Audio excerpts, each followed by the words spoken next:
Imaginez un empire, forgé dans le feu, bâti par l'intelligence d'un seul homme. Un empire né non pas d'un trône hérité, mais d'une volonté inébranlable de liberté face à l'impérialisme européen.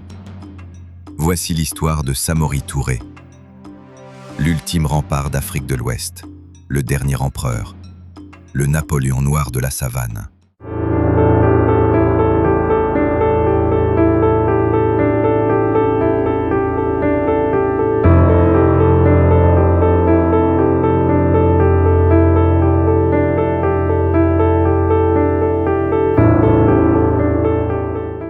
L'histoire commence au cœur de la Guinée, vers 1830, dans la région du Haut-Niger. Samori Touré naît dans le peuple mandingue. Son père est un marchand, sa mère une femme de principe. Enfant, il n'est ni prince ni guerrier, mais les dieux de l'histoire semblent déjà l'avoir marqué du sceau des grands. Mais ce destin prend un tournant tragique.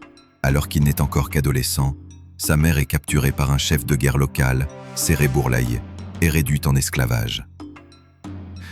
Pour Samori, c'est le début de l'éveil.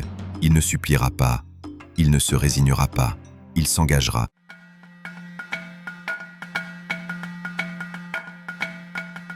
Pendant 7 longues années, il se met au service de ce même chef qui a réduit sa mère en captivité. Non pas par soumission, mais par stratégie. Il observe, apprend, attend. Et un jour, il prend les armes. Il rachète la liberté de sa mère, puis quitte ce monde de seigneur pour bâtir le sien. Loin d'un simple chef de tribu, Samori rêve d'un empire. Un empire qui s'élèverait au-dessus des clivages ethniques. Un empire musulman, structuré, moderne et résistant.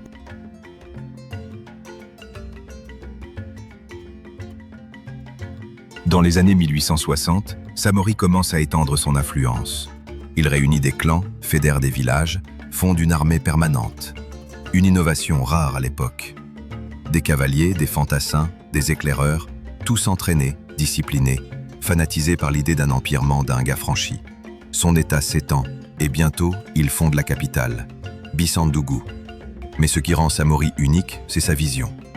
Il modernise son armée avec des armes achetées à travers des circuits commerciaux ingénieux, reliant le Sahara, la Sierra Leone, et même la côte atlantique.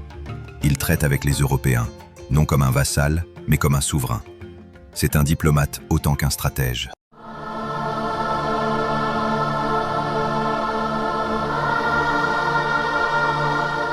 Mais alors que son empire s'épanouit, un nuage noir s'avance depuis le nord. La France coloniale. Nous sommes en 1882. L'armée française, forte de son ambition impériale, veut soumettre les territoires mandingues. Elle avance depuis le Sénégal, le long du fleuve Niger. Les cartes, les traités, les ruses, tout est bon pour s'emparer des terres. Mais Samori ne plie pas. Il ne cède ni or, ni sang, ni territoire.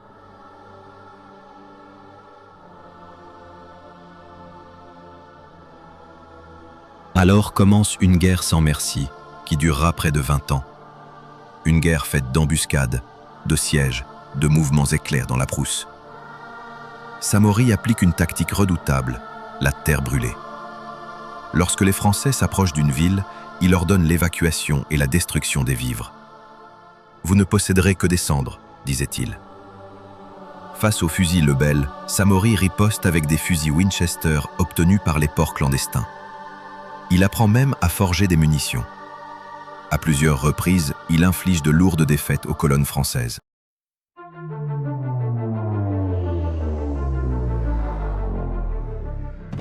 Mais les ressources s'amenuisent, les alliés se retournent, l'or se fait rare. Et la France, implacable, envoie ses meilleurs officiers, ses troupes coloniales aguerries. Elle offre la paix contre la soumission. Samori refuse.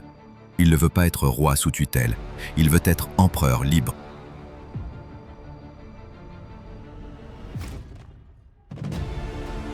Alors, il entreprend l'impensable, un exode impérial. Il déplace son empire tout entier, à pied, de la Guinée vers le nord de la Côte d'Ivoire, avec femmes, enfants, armée et bétail. Des milliers de personnes. Il fonde une nouvelle capitale, Kong, et relance son empire à partir de rien. Quel chef de guerre moderne aurait osé déplacer un empire?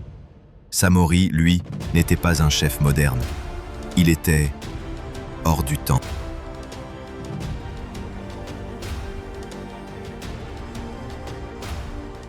Mais le monde change. La guerre devient insoutenable. En 1898, après des années de résistance, Samori est capturé par les Français à Guélémou. Mais il ne demande pas pardon. Il ne signe aucun acte de soumission. Il ne trahit pas ses idéaux. Exilé au Gabon, il y meurt 2 ans plus tard, en 1900. Seul, enchaîné, mais jamais vaincu.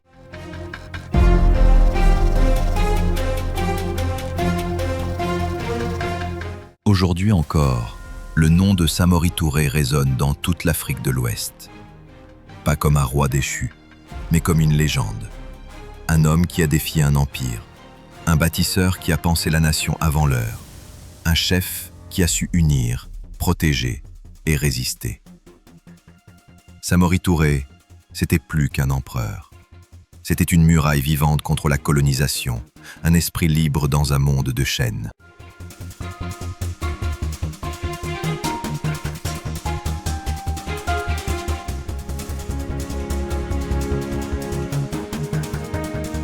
Et tandis que les livres d'histoire l'engloutissent parfois sous les batailles et les dates, souvenons-nous qu'il fut surtout l'un des derniers rêveurs de grandeur, dans un continent assiégé.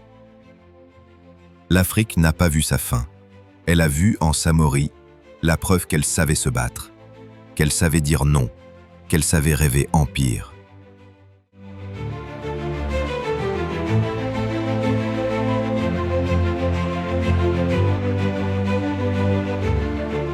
Aujourd'hui, au Mali, en Guinée, en Côte d'Ivoire, des routes, des écoles, des places portent son nom. Non pas parce qu'il a vaincu, mais parce qu'il a résisté, jusqu'au bout. Ceci était toute l'histoire de Samori Touré, le dernier empereur d'Afrique de l'Ouest.